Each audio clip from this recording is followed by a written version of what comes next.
এটা দেশের জন্য কল্যাণকর হবে না। আমরা পরিষ্কার বলতে চাই, আমরা বিগত 53 বছর যে রাজনীতি চলেছে এই রাজনীতির গুণগত পরিবর্তন চাই।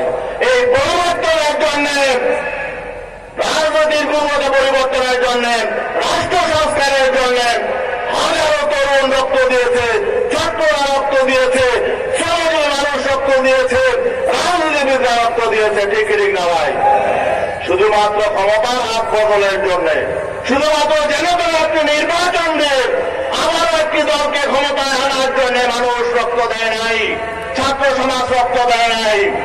অতএব আজকে যে জন্য যে প্রত্যাশা মানুষ পরিবর্তন ঘটিয়েছে, এই প্রত্যাশা পূরণের জন্য অন্তর্বর্তী সরকারকে কাজ করতে হবে।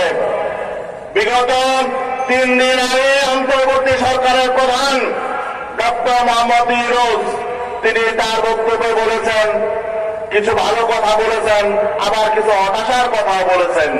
তিনি সাংবাদিকদের সাথে সাক্ষাৎকার দিয়ে বলেছেন, যদি রাজনৈতিক দলগুলো সংস্কার চায় তাহলে সংস্কার হবে, আর নয়তো দ্রুত নির্বাচন হবে। আমরা তার কথাকে আমরা মানতে পারি না। রাজনৈতিক দলগুলো সংস্কার চাক বলা যাক, দেশের জনগণ সংস্কার চায়। এটা গত 5ই আগস্ট প্রমাণিত হয়েছে, জুলাই বিপ্লবের মধ্য দিয়ে প্রমাণিত হয়েছে।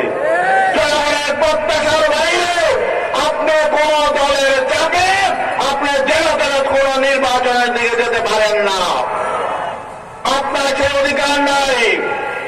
সংস্কার হতে হবে, রাজনীতি সংস্কার হতে হবে, নির্বাচন ব্যবস্থা সংস্কার হতে হবে।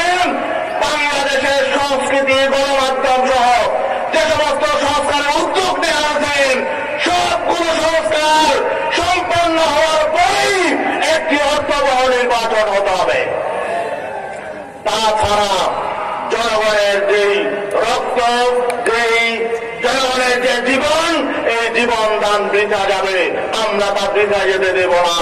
আরেকটি বিষয়, নির্বাচন হবে, কিন্তু সেই নির্বাচনে কারা ক্ষমতায় আসবে এটাও আমাদেরকে জনগণকে ভাবতে হবে। বিগত 53 বছর যারা রাষ্ট্র চালিয়েছে, তাহলে নতুন করে জনগণের সামনে বলার কিছু নাই। তারা কেমন দেশ চালায়, তাদের রাজনীতি কি, তাদের শাসন কি, তাদের অর্থনীতি কি, এটা জনগণ ভালো করে দেখেছে, এটা আমরা দেখেছি। তাদেরকে নতুন করে বলার কিছু নাই।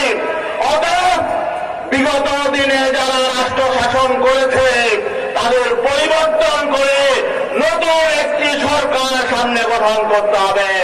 আর সেই সরকার হবে জনগণের সরকার, সত্যিকারের জনগণের সরকার।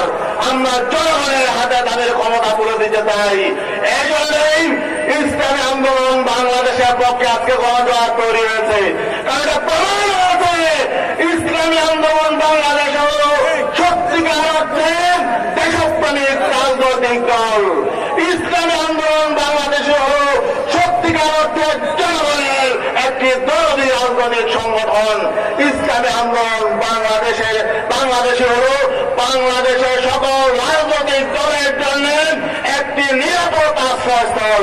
অতএব আজকে যারা পরিবর্তন চায়, পরিবর্তন যদি আপনারা চান, ভালো রাজনীতি চান, কল্যাণ রাষ্ট্র চান, আমি আওয়ামী লীগের ভাইদেরকেও বলবো, আপনাদের জন্য সবচেয়ে বড় বিপদ, আওয়ামী লীগের জন্য বিপদ ঘটিয়েছে শেখ হাসিনা।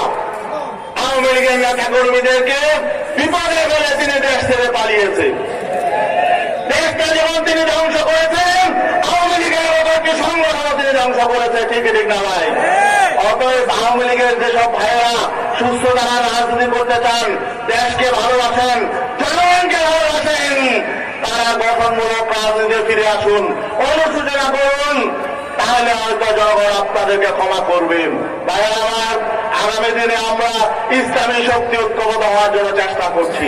আগামী দিনে হবে ইনশাআল্লাহ জনগণের সরকার। ইসলামপন্থীদেরকে ঐক্যবদ্ধ হওয়ার জন্য আহ্বান জানাচ্ছেন, আমরা আহ্বান জানাচ্ছি। যারা ভালো চান, সৎ লোকের শাসন চান এবং কল্যাণ রাষ্ট্র চান, বাংলাদেশকে ইসলামের আলোকে একটি আলোকিত রাষ্ট্র চান, সবাইকে ঐক্যবদ্ধ হওয়ার আহ্বান জানিয়ে আমি আমার বক্তব্য শেষ করছি। সালাম আলাইকুম।